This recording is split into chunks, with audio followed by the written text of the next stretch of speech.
Ever had an HOA threaten to rip out your mom's wheelchair ramp by Friday at 5? I'm Aiden Brooks, 32. Black. Paramedic. Dad to a 9-year-old whirlwind named Jayla. Caretaker to my mama, Miss Ruth. And owner of a bulldog who snores like a lawnmower and answers to Muffin for reasons we don't need to revisit. We bought the beige ranch on Cypress Ridge last spring because the mortgage let me breathe and the street looked like a brochure that promised quiet. 2 maples out front. 1 mailbox that leans like it's thinking too hard. And 3 porch steps that might as well be a mountain after my mama's second knee replacement. So I built a ramp. Cedar planks.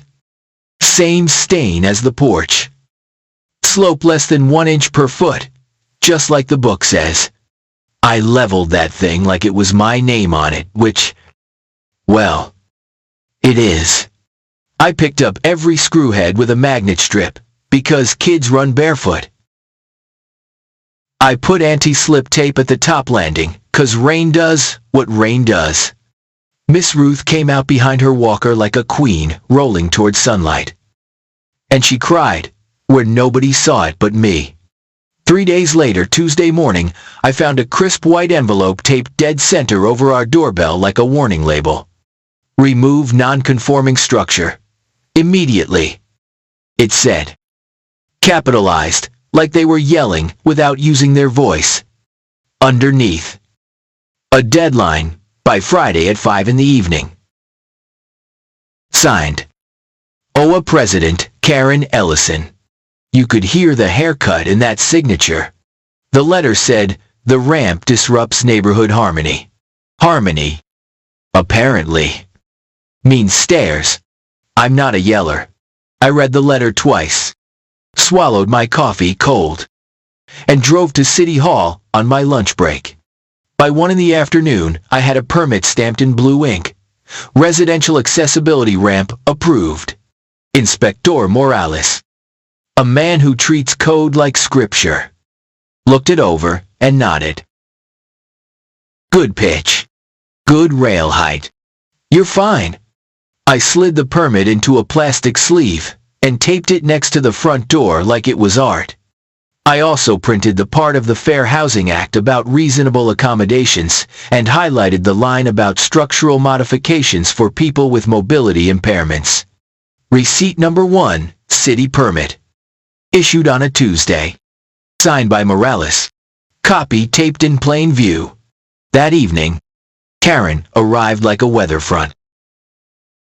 White SUV, the shade of printer paper. Yoga pants, and a blazer. Which is a bold combo for a sidewalk. 2 women flanked her with clipboards like bridesmaids at a petty wedding. She examined the ramp and then me. As if one of us could be removed easier than the other. Mr. Brooks. She began. Teeth bright. Our guidelines require all exterior modifications to be pre-approved. I read your guidelines. I said. Sorry, the board wrote them kinda vague. The ramp's covered by federal law. My mom needs this to get in and out safely. Karen's smile tightened. We maintain standards. Perhaps your mother could use the back entrance until the board decides. Back entrance is also steps. I said. And also, this is her house. She handed me a yellow paper labeled Final Notice. Finals begin Saturday morning. I took out my phone. Just so, we all good for the record. Can you repeat that? She did. Shoulders squared for the camera. I saved the clip, uploaded it to the cloud, and emailed it to the HOA address printed on the letter with the subject line, Reasonable Accommodation ADA, please confirm. Receipt number 2, video of Karen's final notice. Timestamped. Email to the HOA. Escalation started in the petty, graduated to painful. First, we got a friendly reminder about our trash can being visible for more than 15 minutes after pickup. Then a note about my pickup truck's industrial appearance, which is wild since it's just a regular truck with a big first aid kit and a child seat. By Thursday, fines appeared in the online portal, $25 per day for ramp violation. I tried to open the PDFs, and the system forced me to click acknowledge. So, I screen recorded the whole process. Narration and all. Here's me clicking this nonsense. Receipt number 3. HOA ledger printout showing daily fines. Portal screen recording saved. Friday at 4 in the afternoon, 1 hour before the deadline. 3 trucks rolled up. Not city trucks. Private. One had a hawk logo and the name Blue Falcon Property Services. A foreman with bolt cutters hopped out with the swagger of a man who thinks a tool is a badge. Karen pulled up behind them and slid out in that blazer. The one that says she keeps spare bylaws in the pockets. "Stand back," she announced. "We're removing a non-conforming structure. Nobody's touching my mama's ramp." I said, "Steady. You'll be on the 6 o'clock news before you get the first screw loose. We have authority." She said, "This is abatement." Sandra Lou, my friend from church, and an attorney with calm hands, had texted me a script. I read it word for word. Under the Fair Housing Act and the Americans with Disabilities Act, this ramp is a reasonable accommodation. Any attempt to remove it is unlawful and will result in an emergency injunction and damages. I have a city permit I held it up and an email confirming the board received my request at 8:27 last Tuesday. Karen waved her hand like she could shoo away statutes. "Gentlemen, proceed." The foreman hesitated. "Ma'am, he says it's ADA. Proceed," she repeated. "Y'all set." I pressed my emergency contact shortcut. Not 911. Our department's community liaison. 2 squad cars rolled in 3 minutes later because I'd given them a heads up. Officers stepped between the crew and the ramp. Officer Alvarez asked for paperwork. The foreman had a generic work order with no signature. Karen produced a binder that could stop a small bullet. Alvarez shook his head. "Private property. Permitted structure." Everybody stepped back. The bolt cutters retreated like they suddenly had ethics. Receipt number 4. Body cam incident report filed by Officer Alvarez. Work order lacking signature photographed. The next week, Karen tried a softer blade. A letter for the good of the community inviting me to a compliance discussion. It read like a trap set on letterhead. I RSVP'd with a polite no and copied Sandra. Meanwhile, a pair of dudes in branded polos showed up at 2 in the morning with laser measures, stepping onto my porch like they paid the mortgage. My Ring floodlight lit them up. Private property. I called through the speaker. "Leave, or I'll send the video to the city." One of them waved directly into the lens. "Which?" "Thank you, sir, for the close-up." Receipt number 5. Ring video. 2. Compliance officers trespassing at 2 in the morning. I kept reading. Title packet. Covenants. That thin stack nobody reads until it's too late. That's when I found the gem, an easement map from 1989, showing a strip along my driveway labeled pedestrian access, dedicated. That easement ran under the porch corner where my ramp now sat. Not an HOA easement attached to the lot itself. I took pictures. Then walked to the county office to request a certified copy because I'm that kind of petty when pushed. Receipt number 6. Certified plat map with pedestrian easement attached to my deed. By midweek, rumors started. Someone posted on Nextdoor that a new homeowner is lowering comps with a DIY monstrosity. Karen, under her full name, wrote, Strong enforcement maintains standards. When folks started pushing back, she deleted the thread. 2 neighbors DM'd me screenshots. Gentures, it's Dottie. Receipt number 7. Screenshots of Karen's post calling my ramp an eyesore and urging strong enforcement. The emergency HOA meeting got set for Thursday at 7 in the evening at the elementary school gym that smells like floor wax and dodgeball. Folding chairs. A squeaky mic. Lukewarm lemonade served from a giant cooler with a questionable nozzle. The turnout. Picture the entire neighborhood, plus their opinions. Karen took the mic first. Tan suit. Binder, fat enough to need its own social security number. Order. She said to a room that wasn't out of order yet. This session addresses chronic violations, undermining property values. She didn't say my name. She didn't have to. When they opened the floor, I stood. My hands were shaking anger. Yeah. But also, weeks of exhaustion. My mother can't climb stairs. I said, this ramp is the difference between dignity and danger. I held up the permit. City approved. I held up the easement. County recorded. I clicked my laptop and projected the ring clip, 2 men on my porch at 2 in the morning, measuring my life like a problem set. Gasps rippled across the metal chairs. I tapped right. Up came a screenshot of Karen's next-door post. Then another slide, the online ledger, showing daily fines starting before I even got a response to my email. Then another, an invoice from Blue Falcon Property Services that someone slid under my doormat. Thank you. Anonymous. It listed pre-scheduled abatement. Initials K. E. On the bottom, Karen snatched the mic. That invoice is fabricated. She said, people are making things up to inflame tensions. The doors opened. Inspector Morales walked in with a clipboard and the measured walk of a man who enjoys a good statute. Evening, he said.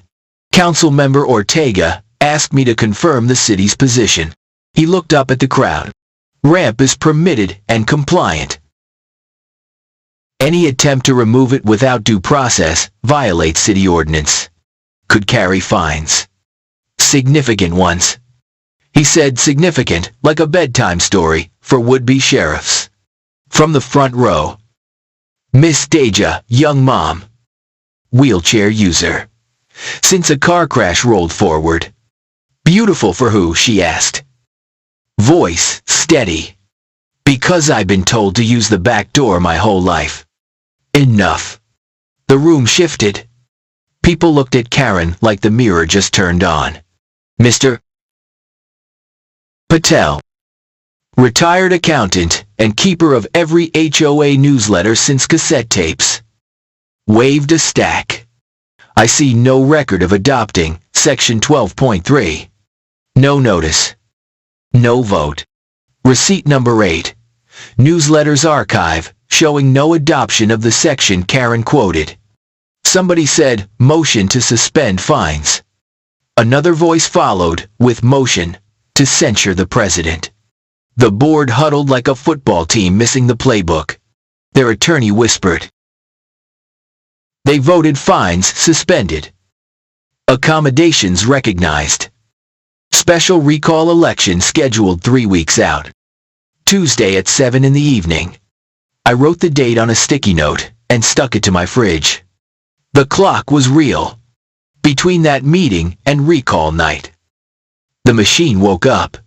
Flyers calling me non-compliant appeared on mailbox posts like dandelions. A tiny go away got spray painted on my curb in timid letters. It washed off with one bucket and Jayla's determination. We made a game out of it. Still. It stung. My mama watched from the window and whispered, "Don't let 'em make you small." So we organized. Darnell grilled.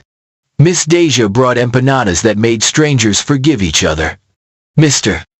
Patel made copies. So many copies. Sandra led a porch-side teach-in on the Fair Housing Act and the plain English version of reasonable accommodation.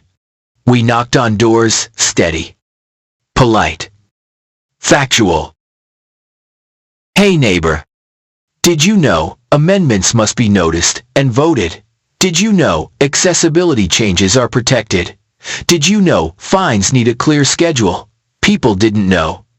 Or they knew but felt alone. Stories broke open. A teacher named Rosa kept getting fined for her front yard tomatoes. A retiree named Mr.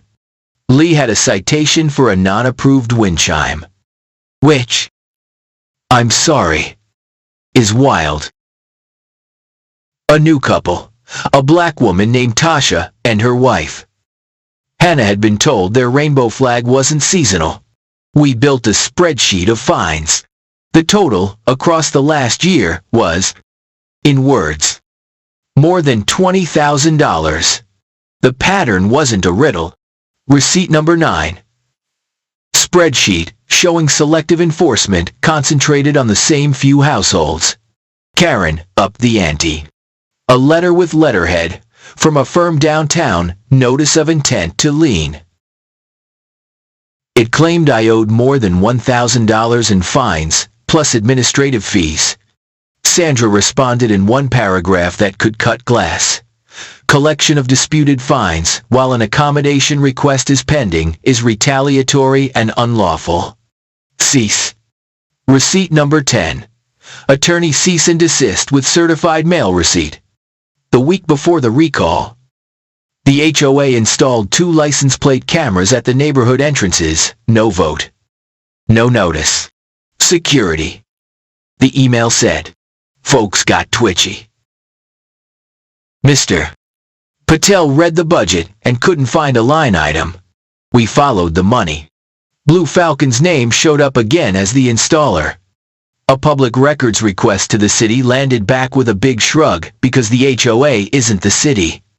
But a vendor registry search, thank you.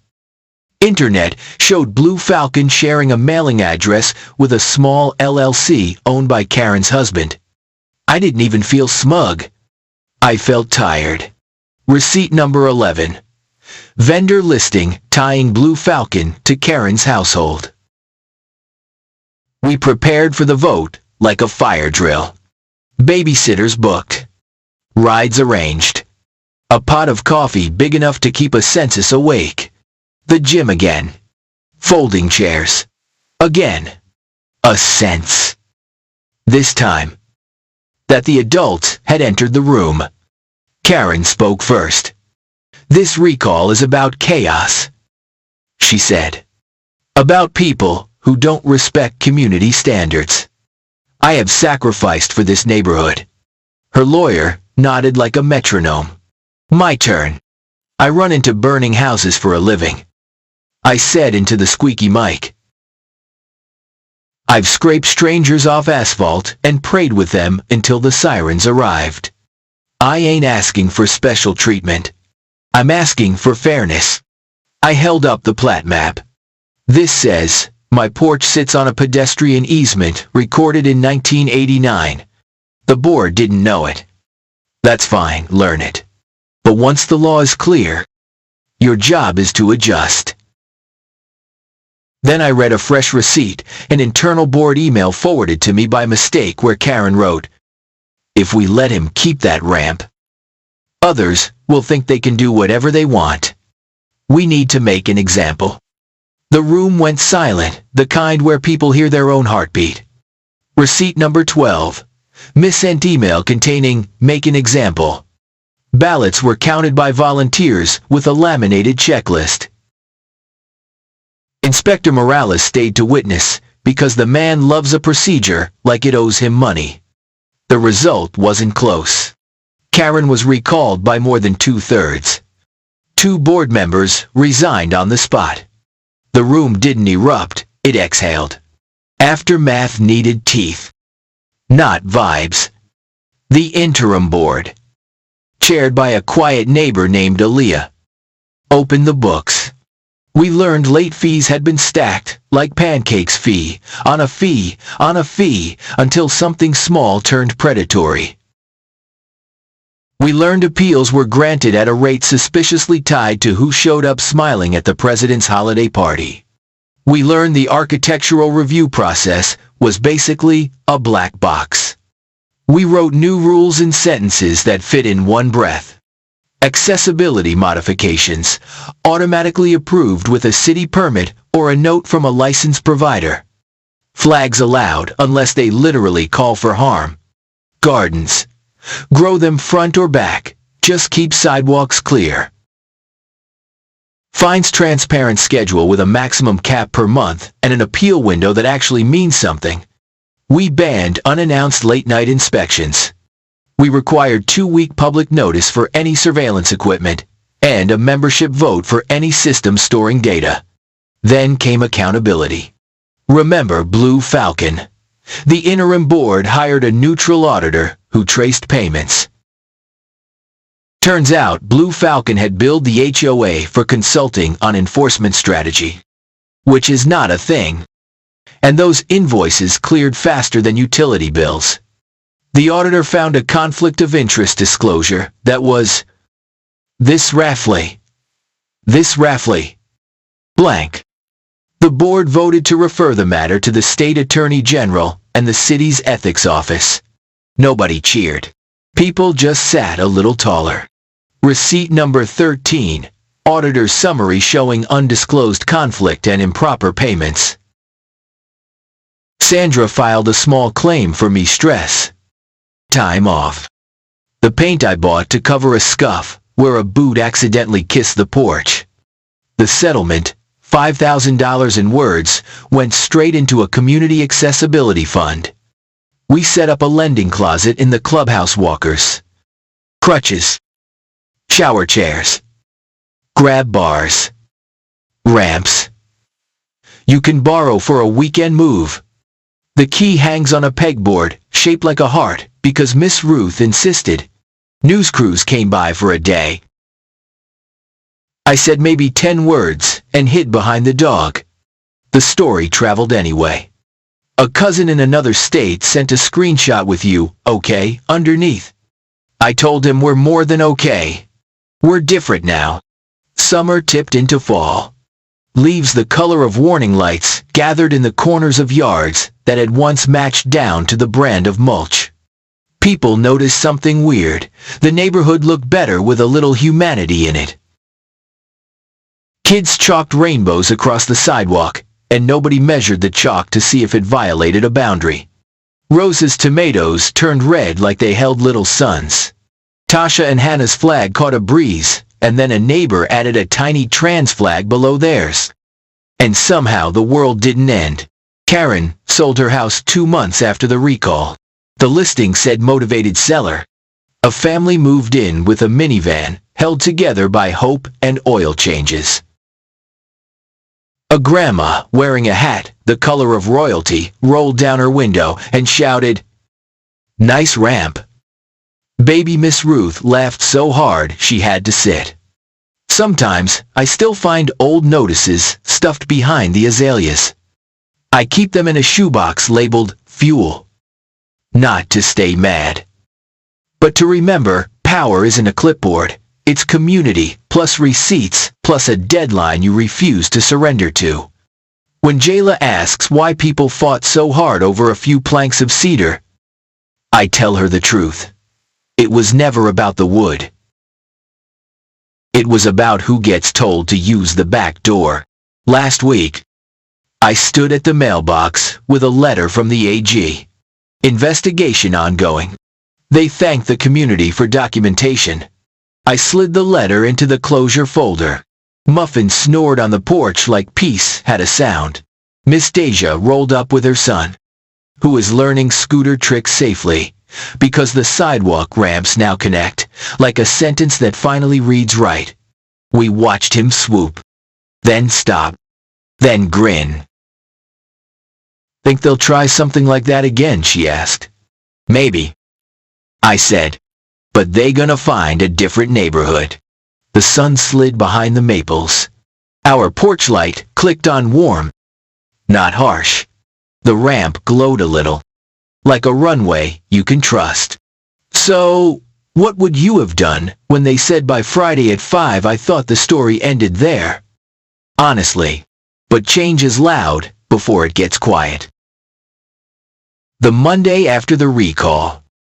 Aaliyah, the interim chair, asked if I'd join a temporary access and equity committee. I said yes on the condition that meetings be open and minutes posted within, like, 1 week, instead of disappearing into email limbo. She laughed and said, "Deal." We set our first agenda: rewrite accessibility policy, audit fines, unwind the plate reader mess, and hold a listening session for folks who'd never felt welcome in their own cul-de-sac. Receipt number 14. Committee charter typed in plain English, with a line that says, minutes posted within 7 days. We met in the clubhouse. Same carpet that smells faintly like pool water and old birthday cake. Miss Ruth came with her knitting and sat near the window. She liked sunlight on her hands. 10 neighbors showed. Then 15. Then 30. It turned into story hour. The kind where people actually hear each other. A landscaper named Jorge said he'd been cited for parking his trailer exactly 3 minutes beyond curfew while he fixed a burst main for Mrs. Mind Whitmore, who, by the way, had written the board to thank him. A nurse named Imani had a warning for leaving a pair of white clogs on her porch. A grandpa named Walt admitted he'd been on the board years back and let little rules become big weapons. I ain't proud, he said, but I'm here. We brought out a whiteboard and wrote 2 columns, rule and purpose. Anything that didn't protect safety, access, or shared resources got a question mark. Anything that punched down got a red X. We gave ourselves a clock, 2 weeks to draft changes. A vote by October 15th at 7 in the evening. Receipt number 15. Whiteboard photo with red X's across half a dozen petty rules, and the clock written across the top. Blue Falcon did not take the "we're done with you" memo. That Thursday, a man in their jacket came to the pool gate with a stepladder and a screwdriver set you could use to build a moon rover. He started fiddling with the camera housing like he expected nobody to notice. Rosa noticed. We voted no, she said from her stroller, like a whole choir. He shrugged and kept working. I walked over slow. You got a work order signed by the board. He produced a generic sheet with no signature. Just the words, maintenance as contracted. I snapped a photo and texted Aaliyah. She texted back, 2 words, on my way. 5 minutes later she pulled up. Hair in a bun that meant business. She asked again for the signed order. Nothing. Then leave, she said. Steady. You're altering property without authority. He tried to test her. We've always done it this way. And that was when Walt, the ex-board guy, walked up, crossed his arms, and said, yeah. And look where always got us. The man left, muttering something about lawyers, which was cute because, same. Receipt number 16. Photo of unsigned work order. Text thread with Aaliyah timestamped. Incident noted in committee minutes. We voted that night to suspend all Blue Falcon work pending the audit and to notify homeowners the plate readers would be deactivated by Monday at 9 in the morning. People clapped. Not the loud cheer kind. The relief kind. Remember how Karen vanished from meetings? She reappeared as a Facebook meteor, posting to a private neighborhood group about mob rule, cancel culture, and a dangerous precedent. Someone screenshotted the whole thing and sent it to me with a heads up. I didn't want to feed it, but we couldn't ignore the fear she was pumping. We answered with receipts, not heat. Aaliyah posted the minutes, the charter, the law citations in plain English, and a simple graphic 3 circles labeled safety, access, and community. Where they overlapped, it said HOA's actual job. It wasn't fancy. It was better. Receipt number 17, public post with minutes, citations, and that little Venn diagram. Karen's last card was a letter from a downtown firm threatening defamation over the projector slide with the Blue Falcon invoice. Sandra wrote back, in one page that hummed, "Truth is an absolute defense." Also, your client's initials appear on the invoice, and payments are confirmed by the HOA ledger. Should your client wish to continue, please preserve all electronic communications. I almost felt bad for the lawyer who had to read that on a Friday. Receipt number 18, Sandra's response letter. Certified mail, green card attached. The listening session was the night the neighborhood finally became a neighborhood. We set up folding tables with sticky notes, divided by themes: parking, yards, noise, safety, access. People wrote without naming names. Then we grouped the notes like puzzle pieces. Patterns emerged. Noise. It wasn't kids. It was leaf blowers at 7 in the morning on Sundays. Parking folks didn't mind guests. They minded spots being taken for days by someone's extra car because the garage held decorations and a treadmill nobody used. A little boy in a red hoodie tugged my sleeve. "My grandma can't come to my school concerts," he said. "The curb is too tall." He meant the curb cut at the community center. We measured it with a ruler and swore under our breath because it was clearly outside code by a hair. But a hair matters when wheels are your feet. We put it on the board. Install compliant curb ramp by October 28th. We added a line, ask Miss Deja to test it and sign off. Receipt number 19, to-do list with dates and names, plus a little smiley face drawn by Jayla because she's in charge of morale. The night before the vote on new rules, Karen's friends canvassed with a glossy flyer warning that leniency would lower property values. They had bullet points like little sirens. Look, I get it, people worry about money. But the numbers weren't on their side. Mr. Patel pulled sales data for the last 3 years and matched it against enforcement spikes. Values rose with the city market, not with how many warnings somebody wrote about a flower pot. We printed his chart in color on the library copier that always smells like victory when it works. At the meeting, Mr. Patel, steady, gentle, walked through it. When we treated people like problems, he said, we paid more to chase them. When we treated people like neighbors, they invested back. Receipt number 20, chart of sales versus enforcement activity showing no positive correlation.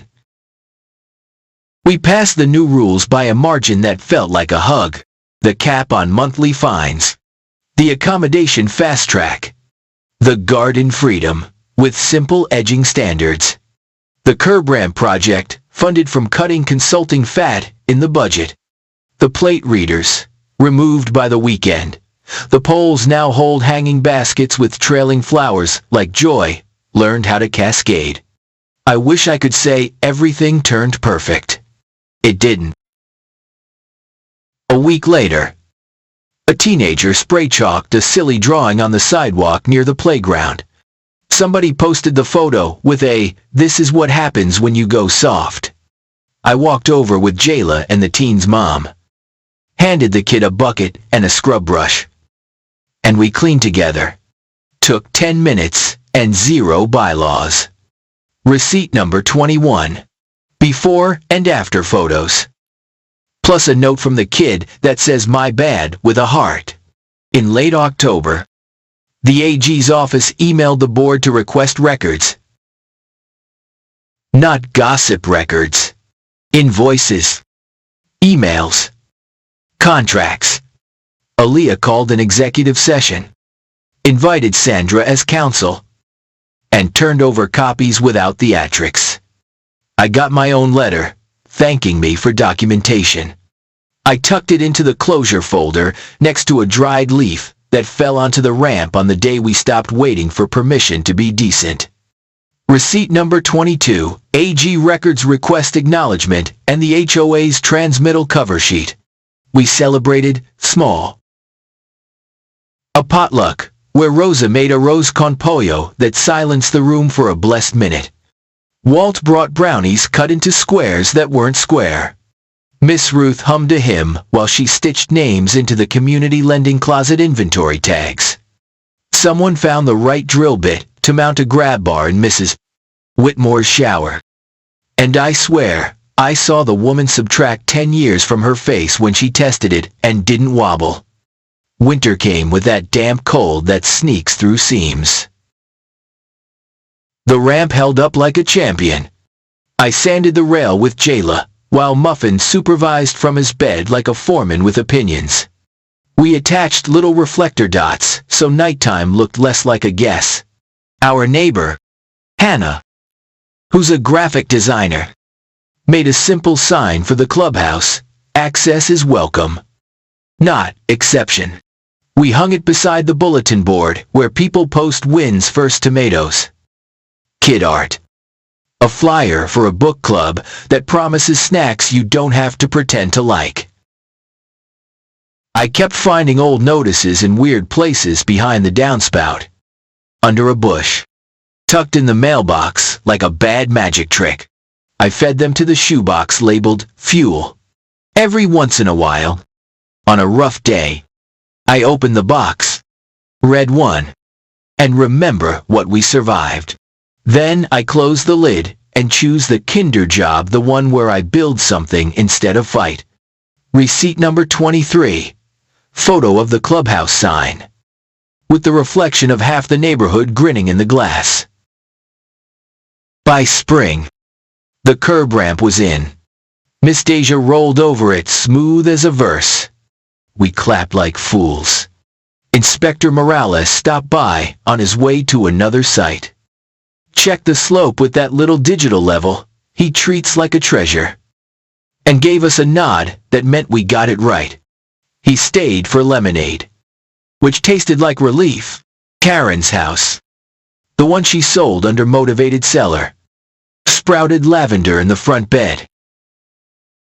The new family's grandma, hat, still the color of royalty, took her time along the sidewalk, then up our ramp. Slow and steady. She put her hand on the rail. Feels like somebody thought about me, she said. I looked at the wood. At the screws I'd countersunk. At the tape I'd replaced twice. At the stain that needed touching up again. We did. I said. We are gonna keep doing it. The AG's investigation, still moving. Government clocks tick on their own time. If there's a finding, it'll land. If not, the receipts we gathered already shifted our little world. I used to think change was a courtroom. Turns out it's also porches, potlucks, and a whiteboard where you write by Friday at 5 and then choose not to weaponize it. So yeah, if you ever wake up to an envelope telling you to make your family smaller by Friday at 5, come find us. Bring your permits, your stories, your stubborn hope. We got chairs. We got snacks. We got a ramp that says you're home. What would you have done when they said by Friday at 5?